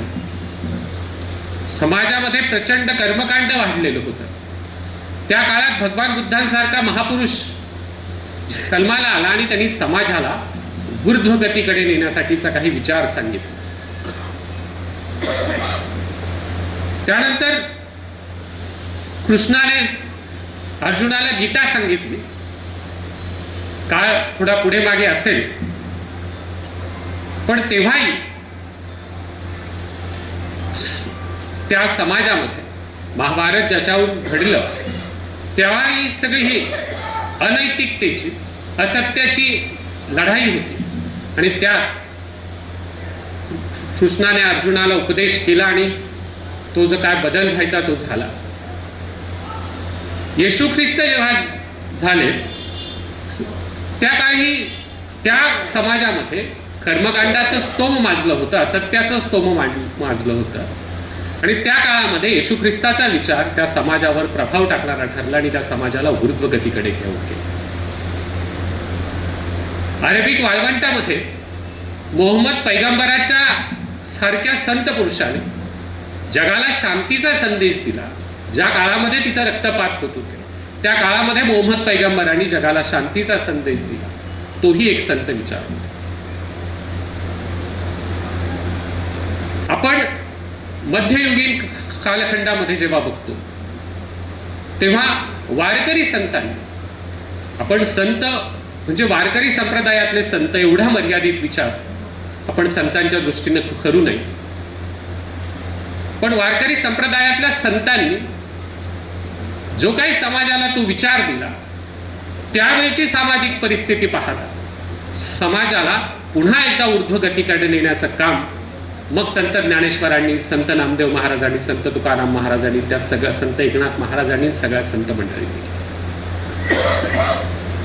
आजच्या समाजाचा आपण जेव्हा विचार करतो तेव्हा आजचा आपला समाज हा ऊर्ध्वगतीकडे जातोय की अधोगतीकडे जातो आहे याचं उत्तर आहे की तो नक्कीच अधोगतीकडे जाताना आपल्याला दिसतो. मग अधोगतीकडे जाण्याची जी जी काही कारणं आहेत, मग समाजामध्ये जातीयता वाढली, अंधश्रद्धा वाढली, नैतिकतेचं अधःपतन होत आहे, पर्यावरणाचा ऱ्हास होतोय, स्त्रियांचा आदर राखला जात नाही. ही जी काही समाजाच्या अधोगतीची कारण आहे या प्रत्येक कारणांवरती संत विचाराने आपापलं भाष्य केलं. मुळात खेळ मांडी याला वाळवंटी ठाई हे जे संत तुकाराम महाराजांनी म्हटलं, जी पंढरपूरच्या वाळवंटामध्ये समतेचा जो प्रयोग झाला आणि पंढरपूरच्या विठ्ठल मंदिराच्या रूपानं एक आध्यात्मिक लोकशाही प्रस्थापित झाली, या सगळ्या याच्यामध्ये आज जी समाजामधली अधोगतीची जी काही कारणं आहे ती कारणं आपण पाहिली तर त्याला उत्तम प्रकारचं उत्तर संत विचारामध्ये आपल्याला दिसतं. विष्णुमय जग वैष्णवांचा धर्म भेदाभेद भ्रम अमंगळ हे तुकाराम महाराजांनी म्हटलं आहे. पण हा विचार आता कुठेतरी आपण विसरलो आहोत की काय, म्हणून या समाजामध्ये जातीयता आपल्याला दिसते. वारकरी संप्रदायामधली दिसणारी समता दिंडी आणि पालखी सोहळ्यामध्ये समता बघायची असेल तर तिथं दिसते. स्त्री पुरुष, लहान मोठा, गरीब श्रीमंत असा कुठलाही भेदभाव त्या दिंडीमध्ये नसतो. सगळे विठ्ठलाच्या भेटीच्या ओढीनं एकत्र चालत असतात, नामस्मरण करत असतात. इरावती कर्वेंनी त्या सोहळ्याचं सुंदर वर्णन केलंय की महाराष्ट्र जर बघायचा असेल तर वारीत चालतो तो महाराष्ट्र असं इरावती कर्वे म्हणतात. मग वारीला गेलेला माणूस गावात आल्यानंतर, दिंडीला गेलेला माणूस गावात आल्यानंतर मात्र ती दिंडीची समता दिंडीमध्ये ठेवतो आणि मग तो त्या जातीच्या गल्ल्यांमध्ये अडकून पडतो. ही समाजाची अधोगती. समाजाचं द्वंद्व इथं की वर्गामध्ये आम्ही मुलाला संत विचार सांगत असतो, समता सांगत असतो आणि आम्ही संध्याकाळी जातीय संघटनेच्या कार्यक्रमामध्ये मुलाला दिसतो तेव्हा त्या विद्यार्थ्याने आमच्या विचाराबद्दलचा काय विचार केला पाहिजे. या सगळ्या गोष्टीचा समाजाचे म्हणून आपण जे जे घटक आहोत, आपण समाज अधोगतीकडे नेण्यासाठी जे जे करायला पाहिजे ते करतो का, हाही समाज ला ऊर्ध्वगतीकडे नेण्यासाठी जे जे केलं पाहिजे ते करतो का, हाही विचार आपण सर्वांनी केला पाहिजे.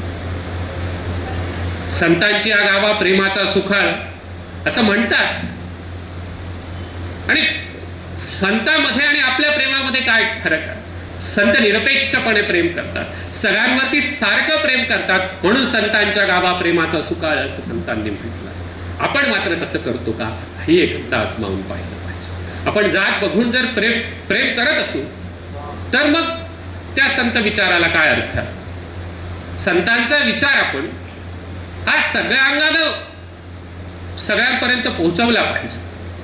अलीकडे संत विचार हा आत्ता कोणीतरी म्हटलं की तो गावातल्या सप्त्यामध्येच असतो, किंवा आषाढीचे जे काय 20-21 दिवस वारी चालते तेव्हाच तो टीव्हीवरती इकडे तिकडे दिसत असतो. मग त्या संत विचाराचं काय? शाळेमध्ये जो मुलगा शिकतो, मराठी माध्यमाच्या शाळेत शिकू देत नाही तर इंग्रजी माध्यमाच्या शाळेत शिकू देत, त्या मुलांपर्यंत आपण संत विचार कसा पोहोचवणार आहोत? आणि मग समाज आपल्याला ऊर्ध्वगतीकडे न्यायचा आहे, ज्याबद्दल आपण चिंतन करतोय समाजाच्या अधोगतीचं, त्या चिंतनाचं उत्तर आपल्याला शाळेमधून मिळणार आहे. उद्याचा समाज विद्यार्थ्यांमधून घडणार आहे. त्या विद्यार्थ्यांच्या अभ्यासामध्ये आपल्याला संत विचार पेरता येतात का, यासाठीचाही विचार आपल्याला या निमित्तानं करावा लागणार. समाज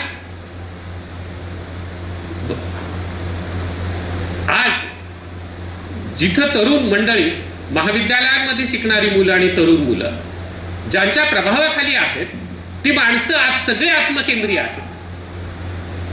ती माणसं, मग ती राजकारणातली नेते मंडळी असतील नाही तर आणखीन कुणी असतील, ती सगळे आत्मकेंद्रीय आहे. ती सत्याचा मार्ग सांगत नाहीये, ती स्वतःचा विकास साधून घ्यायचा मार्ग सांगत आहेत. मग अशा मुलांना, अशा युवकांना आपल्याला संत विचारच त्या मुलांना तारणार आहे, योग्य मार्ग दाखवणार आहे. तो विचार आपण या निमित्ताने सगळ्यांनी त्या मुलांच्या पर्यंत पोहोचवला पाहिजे. किती सुंदर पद्धतीनं संतांनी सगळ्या माध्यमातून सांगितलं. संत गाडगे बाबांनी उत्तमपणे त्यांच्या कृतीतून संत विचार दाखवला. बोले तैसा चाले त्याची वंदावी पाऊले असं म्हणतात.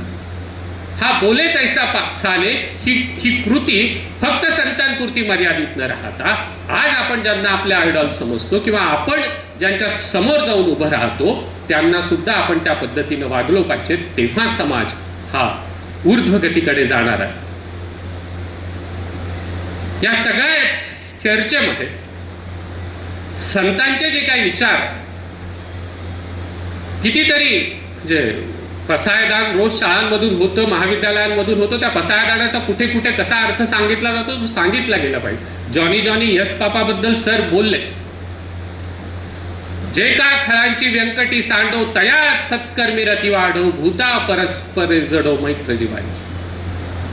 तुमच्या मनामध्ये जो काही खल चाललेला आहे तो खल कमी करून तुमच्या मनामध्ये चांगल्या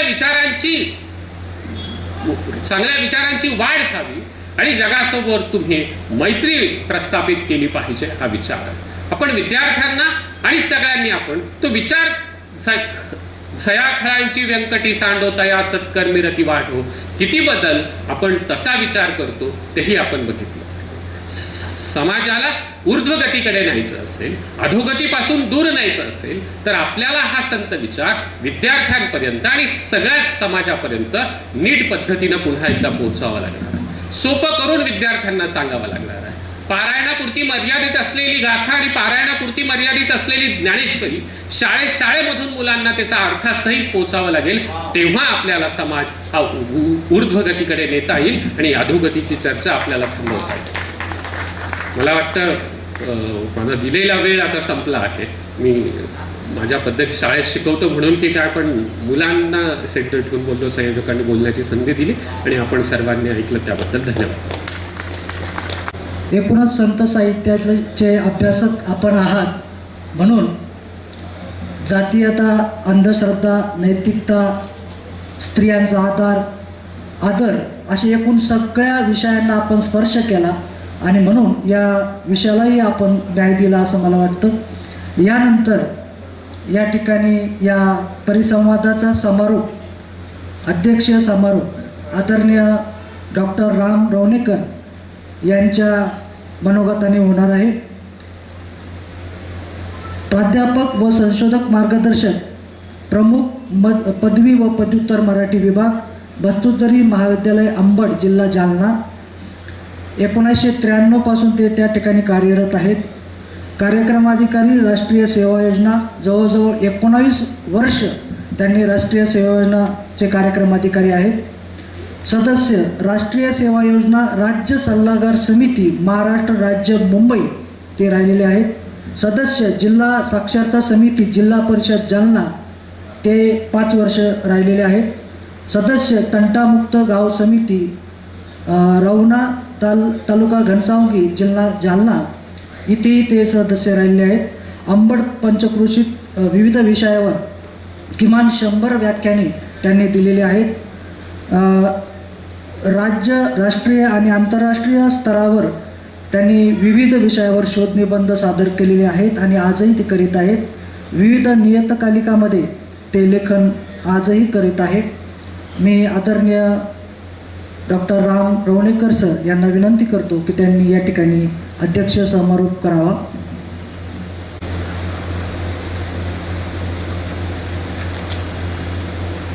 व्यासपीठावर बसलेले श्रीयुत मार्तंड कुलकर्णी सर, श्रीयुत रवींद्र केसकर सर, श्रीयुत सोपान सुरवसे सर, श्रीयुत अनिल देशमुख सर, श्रीयुत रुपेश मोरे सर, श्रीयुत ज्ञानेश्वर खिल्लारी सर, समोर बसलेले सर्व रसिक बंधू आणि भगिनींनो, सर म्हणाले घड्याळीकडे बघून बोलतो, तर आता 6:10 झालेले आहे. मी 10 मिनटं घेतली तांबे सर तर चालेल ना? नाही, आपण सगळ्यांनीच वेळ पाळा, मी पण पाळतो. पुनरुक्तीचा दोष टाळून काही बोलता येईल का याचा आपण विचार करू. तर क्रमवार जातो मी. मार्तंड कुलकर्णी सर अशा पहाडी आवाजात छान बोलले ते आणि त्यांचं गायन देखील चांगलं आहे. षडविकारावर बोलले ते. काम, क्रोध, लोभ, मोह, मत, मत्सर याच्यावर खरं तर कुलकर्णी सर आपण केवळ विद्यार्थ्यांनाच नाही तर आपल्या स्टाफ रूममध्ये सुद्धा हे सांगण्याची आवश्यकता आहे. हे कटू असलं तरी देखील ते सत्य आहे. अलीकडं काय झालं सर, माझ्या वडिलांच्या वयातली माणसं बसलेली आहेत, त्यांचा आदर करून मी इथे अभिव्यक्त होतो आहे. आपण जर म्हटलो, ते माणसं आपल्याला म्हणतात की चला भजे खायला, आणि आपण जर म्हटलो की आज एकादशी आहे, ते हसतात आपल्याला. काय एकादशी धरतं ते म्हणजे आचरणानं श्रीमंत असणारी माणसं वेडी ठरतायत असा आजचा काळ. आलं का लक्षात? आमच्याकडचे काही प्राध्यापक तर इथे कुठेतरी गोपेवाडी नावाचं गाव आहे म्हणतात, मला माहीत नाही पण मी ते नाव ऐकलं फक्त. तर केवळ अभक्ष्यभक्षण करण्यासाठी आंबड ते पैठण, म्हणजे पैठणच्या जवळ कुठे आहे ते गोपेवाडी मला माहिती, तर ते अभक्ष्यभक्षण करण्यासाठी कुलकर्णी सर आंबडून इथे, मला 4 किलोमीटर. हां, मी अपय पानावर बोललो नाही, हा फक्त अभक्ष्यभक्षणावरच मी बोललो. म्हणजे बघा, आणि ती माणसं काय पिढ्या घडवणार आहेत आपण कल्पना केलेली बरी. त्यांनी विंचूचं उदाहरण दिलं. नाथ महाराजांनी रूपकाची योजना करून सामाजिक प्रबोधन करायचं फार सुंदर काम केलेलं आहे. की विंचू चावला, वृश्चिक चावला, काम क्रोध विंचू चावला. ती द्विरुक्ती का केली महाराजांनी, तर ती विषयाची तीव्रता लक्षात यावी. एखाद्या शब्दाची निश्चित फल पर्यवसायिकता सिद्ध करण्यासाठी शब्दाची द्विरुक्ती वा पुनरुक्ती होत असते आणि म्हणून ती त्यांनी त्या ठिकाणी केलेली आहे. गीतेमध्ये एक श्लोक आलेला आहे पहिल्या अनुषंगानं, दंभो दर्पो भिमानश्च क्रोध पारुश्च मेवच्च अज्ञानचावी जातस्य पार्थ संपदा मासुरी. की दंभ, दर्प हे फार मोठे विकार आहेत. आसुरी संपत्तीची ती लक्षणे भगवंतांनी सांगितलेली आहे. त्याचं स्मरण मला कुलकर्णी सरांचं व्याख्यान ऐकताना झालं. एक व्यापक विचार ते मांडत होते. गीताकाराने असं म्हटलेलं की वासुदेव सर्वमिती स महात्मा सुदुर्लभ, की हे सगळं जगत वासुदेवमय आहे. अशी जी मांडणी किंवा अशी जी भूमिका जो कोणी घेतो तो दुर्मिळ आहे. आणि तो कोण आहे तर तो माझा भक्त आहे. संत कोण आहेत तर या परंपरेचे ते पाईक आहे. सगळं जगच वासुदेवमय संतांनी मानलेलं आहे. आणि केसकर सर, तुम्ही फार छान बोलले. तुमच्या बोलण्यामध्ये एक दुःखाची किनार पण मला जाणवत होती.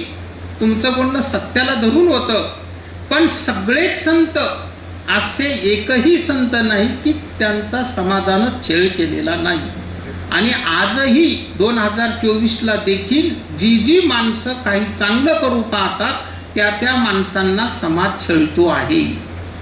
तुम्ही माझं गाव दूर नाही, तांबे सर ओळखतात मला चांगल्या पद्धतीनं.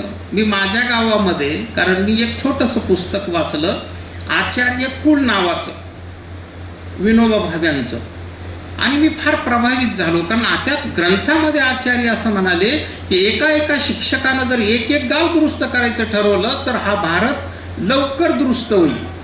आणि मग मला असं वाटलं की आपण आपल्या पगारातला थोडासा त्याग केला आणि आपल्या गावातला जर एखादा महत्त्वाचा प्रश्न सोडवण्याचा प्रयत्न केला तर काय हरकत आहे. तर आमच्या गावाला पिण्याचं पाणी भेटत नाही. मार्चपासून टँकर असतं. आणि म्हणून मग आम्ही NSSचे शिबिरं घ्या, NSSमधून थोडंसं काम झालं की आपण आपल्या खर्चाने थोडीशी त्याची भिंत वाढवा असे प्रयत्न केले. लोक म्हणायचे नाही काहीतरी बिलं काढतात ते, म्हणजे चांगलं करा तुम्ही, समाज छाळणारच आहे, पण याचा अर्थ आपण ते करायचं सोडायचं नाही, आपण ते करायचंच आहे. आणि म्हणून ते बोलत असताना मला तुकोबारायांचा एक अभंग आठवला की विष्णुमय जग वैष्णवांचा धर्म, भेदाभेद भ्रम अमंगळ. ही शिक्षकांची भूमिका असली पाहिजे. मोरे सर त्याच्यावर फार सुंदर बोलले, ऐकावंसं वाटत होतं ते, पण वेळेअभावी ते अगदी कमी वेळेत ते छान बोललेले आहे. आणि समर्थांच्या बद्दल एक खंत ओझरती त्यांनी केलेली आहे, ते खरं आहे. अलीकडचा काळ तसा कप्पे करणारा काळ आहे. जातीची असतील, धर्माची असतील, प्रदेशाची असतील, अमुक प्रदेशाचा तमुक प्रदेशाचा, आणि मग ते कप्पे निर्माण करायचे आणि थोडंसं त्याला दूर लोटायचं, कुणाला तरी आत घ्यायचं. पण समर्थांनी जे मनाचे श्लोक लिहिले, मनाचा एवढा सूक्ष्म अभ्यास मला नाही वाटत कुणी केला असेल. अनेकांनी तो केला, पण समर्थांनी फार केला. किती सुंदर म्हणतात ते मनाला, मना सज्जना, मनाला सज्जन म्हटलं समर्थांनी. आणि त्यांचं एक चरण मी माझ्या विद्यार्थ्यांना नेहमी सांगत असतो की एवढंच चरण पाठ करा आणि ते आचरणात आणा. मना नीच बोलणे सोशीत जावे, भांडणच होणार नाही. NSS आता सरांनी सांगितलं की मी 19 वर्ष NSS मध्ये होतो. भांडणं होणार, तरुण रक्त आहे ते. भांडणं झाले की मग त्यांना समजून सांगावं लागतं. म्हणून मी त्यांना सांगितलं की हे चरण पाठ करा. आम्हाला शिवाय देणारा सुद्धा आम्ही म्हणतो ती ओवी आहे, हे बुद्धाकडून घेतलं आम्ही. बुद्ध म्हणतात मला जे चांगलं घ्यायचं तेवढंच मी घेईल, मला जे नको वाटतं ते मी घेतच नाही, म्हणून तुमचं तुमच्याकडेच आहे ते. म्हणून बुद्धाकडून ते तत्वज्ञान आम्ही घेतलं पाहिजे. केसकर सर बोलताना असं म्हणाले की हिमाद्री पंथाचं तुम्ही छान उदाहरण दिलं, आणि खरं आहे ते. इतके कर्मकांड सांगितले की एकही दिवस कर्मकांडाशिवाय राहिला नाही. वारकरी संप्रदाय काय आहे तर वेदांचं जे चांगलं आहे किंवा सगळ्या संप्रदायातलं पूर्वसुरींच्या जे चांगलं आहे, जे महन मंगल आहे ते आम्ही घेऊ, आणि जे टाकावं आहे ते आम्ही टाकू. वेदांचा तो अर्थ आम्हासीच ठावा. माहिती आहे मला, तो वेद वाचले आम्ही. संस्कृत बाबासाहेबांना सुद्धा येत होतं, तुकोबारायांना सुद्धा येत होतं. म्हणून वेदांचा तो अर्थ आम्हासीच ठावा. एरांनी व्हावा भार माता, तुम्ही आम्हाला ते ओझ व्हा फक्त. ज्या पद्धतीने तुकोबारायांची भाषा वेगळीच आहे, ती ज्ञानोबारायांच्या सारखी नाही.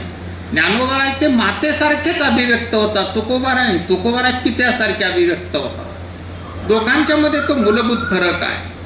आणि म्हणून नामदेव महाराजांनी किती सुंदर समता सांगितली की नाचू कीर्तनाचे रंगी, ज्ञान दीप लावू जगी. म्हणजे दीप सांगितला पण कशाचा, प्रकाश पाडू पण कशाचा, ज्ञानाचा. आणि भगवंत सुद्धा गीतेमध्ये अर्जुनाला सांगतात की जो ज्ञानी भक्त आहे तो मला प्रिय आहे. प्रयत्न म्हणजे मी आहे. विभूती योगात सांगितलं, काही कर्मकांड सांगितलेलं नाही भगवंताने. जो प्रयत्न करेल तो मीच आहे. जिथे सरळपणा आहे तिथे मी आहे. शक्यपंच करणाऱ्याच्या जवळ मी नाही. म्हणून विदुराच्या घरी जाऊन कन्या खाल्ल्या. पण दुर्योधनाचे ते भोग नाकारले. हे खरं तर मोरे सर हे आपल्या सगळ्यांचं काम आहे, शिक्षकांचं. हे व्यवस्थित मुलांना सांगितलं पाहिजे आणि सोप्या त्यांना कळेल त्या भाषेमध्ये सांगितलं पाहिजे. मी 11वीच्या मुलांसमोर ज्या पद्धतीनं बोलेल त्याच पद्धतीनं मला MAच्या विद्यार्थ्यांसमोर नाही बोलावं लागायचं. तिथे सूचक बोललो मी, व्यंग्यार्थानं बोललो, सूचितार्थानं बोललो तरी चालेल. पण 11वीच्या मुलांना मात्र मला प्राथमिक पातळीवर जाऊनच सांगावं लागेल आणि ते सांगता आलं पाहिजे. प्रकार त्याचा आज सोप्यात सोपं करून आपल्याला हे सगळं सांगता आलं पाहिजे.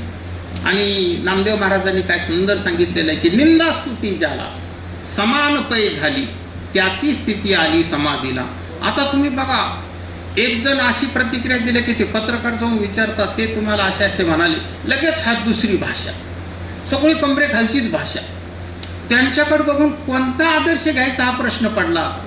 म्हणून ऐकावं की न ऐकावं त्या टी म्हणजे ते बातम्या, असं आता आपल्याला संवेदनशील मनाच्या माणसांना वाटायला लागलं. म्हणजे गुंडांनी जी भाषा वापरावी ती भाषा या राज्यातले सिलेक्टेड लोक, सिलेक्टेड आहे ते 12-13 कोटी लोकांचे प्रतिनिधी 288 म्हणजे VIP, आणि त्यांची भाषा कशी तर तुझ्याकडे पाहतोच, चालायचं नाही असं. ती भूमिका सुद्धा आपल्याला शिक्षक म्हणून, पत्रकार तुम्हाला पण आम्ही शिक्षकच मानतो.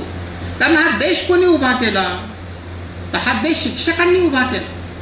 इथे बसण्याचं शास्त्र आहे, इथे उठण्याचं शास्त्र आहे, इथं खाण्याचं शास्त्र आहे, इथं पिण्याचं पण शास्त्र आहे. खेड्यातला माणूस शिकलेला नसेल पण आचरणाच्या अंगानं तो अत्यंतिक अधोरेखित केला पाहिजे हा शब्द, तो अत्यंतिक श्रीमंत आहे. तो जेवायला बसला की तो बोलत नाही, कारण त्याला माहित आहे धर्मशास्त्र असं सांगतं की ते यज्ञ कर्म आहे, यज्ञ कर्म करत असताना बोलायचं नाही. चटणी भाकर त्याच्या पत्नीनं वाढू द्या, तो आनंदाने खातो. पत्नीकडे जेवण करत असताना पत्नीकडे पाहताना तो आई म्हणून पाहत असतो. धर्मशास्त्राचं शिक्षण आम्हाला देत आहे. त्यावेळेस ती पत्नी नाही आहे, ती आई आहे. आणि म्हणून मातेच्या नजरेनं तिच्याकडे बघायला तो शिकवतो. एकादशीच्या दिवशी आमची पत्नी आई आहे, द्वादशीच्या दिवशी ती आमची पत्नी आई आहे. हा संस्कार वारकऱ्यांनी केलेला आहे. असा संस्कार जगात कुणाला करता आला नाही. आपण हे मुळातून समजून घेतलं पाहिजे. म्हणून प्रवृत्ती लक्षण धर्म आणि निवृत्ती लक्षण धर्म असे 2 धर्म सांगितलेले आहेत. हेमाद्री पंत त्या प्रवृत्ती लक्षण धर्माचा पुरस्कार करतात. कर्मकांड हे प्रवृत्ती लक्षण धर्मामध्ये येतं आणि निष्काम कर्मयोग हे निवृत्ती लक्षण धर्मामध्ये. आणि गीताकार सांगतात की तुम्ही निष्काम कर्मयोग करा, तुम्ही तुमचं कर्म करत राहा, फळाची अपेक्षा करू नका, फळ मिळणारच आहे. मी शिक्षक असेल तर मी इमानीत बरे पिरियडच घेतले पाहिजे, तरच माझा पगार हा सत्वगुणी असेल. तर संपत्तीचे देखील 3 प्रकार सांगितले, सत्वगुणी संपत्ती, रजोगुणी संपत्ती आणि तमोगुणी संपत्ती. जी कमळावर उभी आहे ती सत्वगुणी, जी हत्तीवर बसलेली आहे ती रजोगुणी, आणि जी सिंहावर बसलेली आहे ती तमोगुणी आहे. तर त्याच्यावर स्वतंत्रपणे भाष्य करता येईल, पण इथे करण्याची काही आवश्यकता नाही. आणि तुकोबारायांनी एक फार तुम्ही अहंकाराचा विषय केला म्हणून सांगतो, इतकी सोपी व्याख्या जगात कोणाला करता आली नसेल. अहंकार गेला तुका म्हणे देव झाला. देवाची इतकी सुंदर आणि एवढी सोपी व्याख्या मला नाही वाटत. तुकोबारायांना वारकरी संप्रदाय शिक्षक मानतो. तर या शिक्षकानं या संतानं काय व्याख्या करावी, किती इथे एक ते शब्द आहे ना, इथे मराठी घडवी माणूस सार येतो. 3 शब्दामध्ये केवढा मोठा सार आहे. तसं ते तुकोबारायांनी तत्वज्ञान मांडलेलं आहे. सुरवशे सर आमचे मित्र आहेत, आम्ही बरोबर कामं करतो, पेपर तपासायचे, पेपर काढायचे. कमी बोलले पण चांगलं बोलले. त्यांनी सांगितलं की जगाच्या कल्याणा संताच्या विभूती, देह कष्टविती परोपकारी. तर ती भूमिका आजच्या अधोगतीला जर तारायचं असेल तर आपल्याला वठवावी लागेल, पत्रकारांना वठवावी लागेल, तुमच्यासारख्या समाजसेवकांना वठवावी लागेल, आमच्यासारख्या शिक्षकांना ती भूमिका बजवावी लागेल. तरच मग जे का रंजले गांजले तो अभंग आमच्या वाणीचा विषय होता कामा नाही, तो अभंग आमच्या आचरणाचा विषय झाला पाहिजे. आणि मग शिक्षक चांगलं वागतं हे पाहिल्यानंतर त्याचे विद्यार्थी चांगलं वागतील आणि समाज चांगला होईल, तो सदृढ बनेल वैचारिक अंगाने. म्हणून संत साहित्य हा जगण्याचा विषय आहे, तो बोलण्याचा विषय नाही. देशमुख सरांनी बहिणाबाईंचं उदाहरण दिलं. ते संत कृपा झाली इमारत फळा आली. सर, त्या अभंगामध्ये बहिणाबाईची ताकद बघा. आमच्या 2 भगिनी इथे बसलेल्या आहेत आणि आपल्यावर एक संस्कार केला लोकांनी, आपल्याला चुकीचं सांगत गेले की या देशामध्ये बोलायचा अधिकारच नव्हता स्त्रियांना. मग स्त्रियांना बोलायचा अधिकार नव्हता तर मग सोयराबाई कोण होत्या, मग जनाबाई कोण होत्या, कान्होपात्रा कोण होत्या, ह्या अलीकडच्या बहिणाबाई कोण होत्या, किंवा ही निसर्गकन्या बहिणाबाई कोण आहेत. बोलण्याचा अधिकार होता, नाही असं नाही. फार कमी स्त्रिया बोलल्या, पण अशा बोलल्या की चंद्र सूर्य असेपर्यंत त्यांचं साहित्य अजरामर राहील. ज्ञानांचे ज्ञानी ज्ञानोबराय जेव्हा दिग्मूढ झाल्याने ताटी बंद केली, तेव्हा लहानी असणारी मुक्ताई त्या जगन्मातेनं उपदेश केला की दादा असं रुसू नको, दरवाजा बंद करून बसू नको. आणि काय उपदेश केला बघा, विश्वरागे झाले वन्नी संती सुखे व्हावे पाणी. दादा, जग जर रागानं अग्नीचं रूप धारण करत असेल तर तू आनंदानं, संती सुखे, सुखानं आनंदानं तू पाणी बन, तू पाण्याचं रूप धारण कर. राहील की नाही चंद्र सूर्य असेपर्यंत हे तत्वज्ञान अमर. म्हणून या देशातल्या स्त्रिया बौद्धिक अंगानं आमच्यापेक्षाही पुढे होत्या, त्यांना बोलण्याचा अधिकार होता. हेही आपण एकदा व्यवस्थितपणे समजून घेण्याची आवश्यकता आहे. आता रुपेश मोरे सर, त्यांनी बुद्धापासून येशूपासून ते संतांपर्यंत सर ज्यांनी सत्याचा शोध घेतला, ज्यांनी सत्याच्या मार्गावर चालण्याचा प्रयत्न केला, ते सगळे संत आहेत. मग येशू, मी जर असं म्हणालो येशू संतच, बुद्ध संतच, तर ते काहीही चुकीचं नाही. जगाच्या कल्याणासाठी मी माझं जीवन समर्पित करतोय, ही भावना ज्याची तो संत. मग ही भावना व्यासपीठावर बसणाऱ्यांची काय, समोर बसणाऱ्यांची काय, ज्यांचा हा जगण्याचा विषय असेल तो संतच. त्याला शास्त्राचं प्रमाण आहे. आणि शांत राहणं सगळ्यात महत्त्वाचं आहे. मोरे सर, अलीकडे माणसं मुद्द्यांवरून लगेच गुद्द्यांवर येतात आणि मग सगळा बोलीभाषेत त्याला आपण विस्फोट झाला म्हणतो. एक उदाहरण देतो आणि नंतर मी थांबतो, कारण 10 मिनिटं होत आले. तर गांधारी मातेला ते 11 दिवसाचं युद्ध संपल्यानंतर भगवंत कुंती मातेचं दर्शन घेतात, नंतर गांधारी मातेकडे जातात. भेद नव्हते करत ते लोक. कुलकर्णी सर एकच मानायचे, चुलती नाही फरक नाही, तसे आत्या आणि आत्याची जाऊ फरक नाही, एकच. म्हणून कुंती मातेचं दर्शन घेतलं, गांधारी मातेकडे गेले. गांधारी माता महान स्त्री, माझ्या पतीला दिसत नाही म्हणून मी का जग पाहावं म्हणून डोळे बंद केले आणि तिच्या डोळ्यात अमृत साठलं असं आपण मानतो. एवढी महान. पण माणसाची मती कुंठित होतं एखादी वाईट वेळ यायची असेल तर. भगवंतांनी प्रवेश केल्याबरोबर तिनं विचारलं की कोण, आणि कोण म्हटल्याबरोबर त्यांनी सांगितलं की मी कृष्ण. कृष्ण म्हटल्याबरोबर तिला प्रचंड राग आला आणि ती असं म्हणाली की काल परवापर्यंत 100 पुत्रांची मी माता होते, आज मी निपुत्रिक ठरले. माझे पुत्र, त्यांना मारण्याची क्षमता जगात कुणाकडे नव्हती. ते मारायला जर कोण कारणीभूत असेल तर तू कारणीभूत आहे.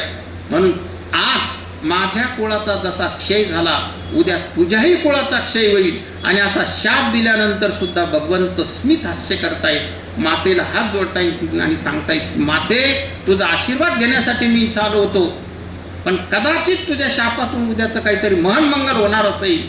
तुझे मुलं ह्या धरित्री मातेचं अस्तित्व धोक्यात आणू शकत होते म्हणून त्यांना संपवणं गरजेचं होतं. कदाचित माझ्याही मुलामुळे धरित्री मातेचं अस्तित्व धोक्यात येणार असेल आणि म्हणून तुझा शाप सुद्धा मी आशीर्वाद म्हणून स्वीकारतो. ही जी शांतता आहे, ही शांतता शिक्षक म्हणून तुम्ही आम्ही स्वीकारण्याची आवश्यकता आहे. प्रसंग कोणताही आयुष्यामध्ये आपण काय केलं पाहिजे, शांततेनं त्याला सामोरे गेलं पाहिजे आणि समस्या सोडविण्यासाठी प्रयत्न केला पाहिजे. मला असं वाटतं असं जर आपण केलं तर या चर्चासत्राचं फलित जे आहे ते मिळालं असा त्याचा अर्थ होईल. मला वाटतं मी थोडंसं जास्त बोललो, तर त्याबद्दल मी सर्वांची क्षमा मागतो आणि थांबतो. जय हिंद, जय जगत. एकूणच या तिसऱ्या परिसंवादाचा जो विषय होता, सामाजिक अधोगतीला संत विचारच तारेल. मला वाटतं या विषयाचा जो सार आहे, तो सार किंवा तो निष्कर्ष म्हणजे एकच, की नक्कीच आजच्या या सामाजिक अधोगतीला संत विचाराशिवाय पर्याय नाही, हाच निष्कर्ष या परिसंवादातून निघतो. रवणेकर सर म्हणाले तसं, सज्जन मन दुर्जन होऊ नये, सज्जन मन दुर्जन होऊ नये म्हणजे सामाजिक अधोगती होणार नाही, हेही या ठिकाणी मला सांगावंसं वाटतं. आणि माझी एक भावना म्हणून तुमच्या सर्वांसाठी व्यक्त करतो. अध्यक्ष आणि इतर 5 असे एकूण 6 अभ्यासक इथं बसलेले आहेत. एक शोधनिबंध किंवा एक परिसंवादात ज्या वेळेला तो बोलतो 15 मिनिट 20 मिनिट, त्यावेळेला किमान माझ्या मते 10 ते 15 ग्रंथ तो अभ्यासत असतो. माझ्या मते कदाचित जास्तही असू शकतील, पण 10 ते 15 ग्रंथ तो अभ्यासत असतो. आणि इथे बसलेले 6 अभ्यासक आहेत. माझ्यासारख्या नवख्या अभ्यासकाला संत साहित्याबद्दल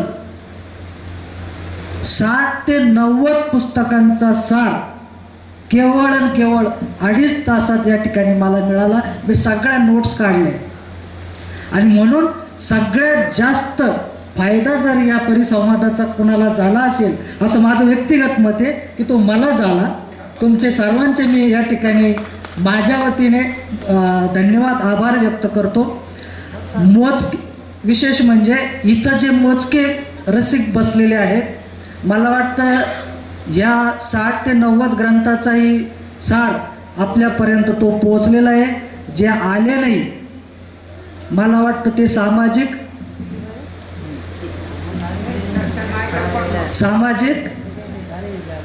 तुम्ही समजून घ्याल. आणि म्हणून संतांचा विचार ऐकण्याची आज कुवतही या ठिकाणी राहिलेली नाही. हाच सार या ठिकाणी आपल्याला सांगता येईल. मी जास्त वेळ न घेता या ठिकाणी तिसऱ्या परिसंवादाचे अध्यक्ष आदरणीय प्राध्यापक राम रवणेकर सर यांचे आपण अध्यक्षस्थान स्वीकारले आणि मार्गदर्शन केले, त्याबद्दल आपले आभार व्यक्त करतो. त्याचबरोबर सहभागी सर्व व्याख्याते doctor Martand Kulkarni sir, Shri Ravi Kesarkar sir, doctor Sopan Suravase, Shri Anil Deshmukh, doctor Rupesh More, या सर्व परिसंवादकांचे मी मनापासून या ठिकाणी आभार व्यक्त करतो. त्याचबरोबर प्राध्यापक संतोष तांबे सर या ठिकाणी आवर्जून पूर्ण वेळ उपस्थित राहिले. त्याचबरोबर प्राध्यापक डॉक्टर निर्मला काळे मॅडम आणि आपण सर्व रसिक या ठिकाणी उपस्थित राहिलात आणि अगदी शांततेत हे विचार ऐकून घेतले, त्याबद्दल आपले सर्वांचे आभार व्यक्त करतो. आणि अध्यक्षाच्या वतीने हा परिसंवाद या ठिकाणी संपला असं जाहीर करतो. धन्यवाद.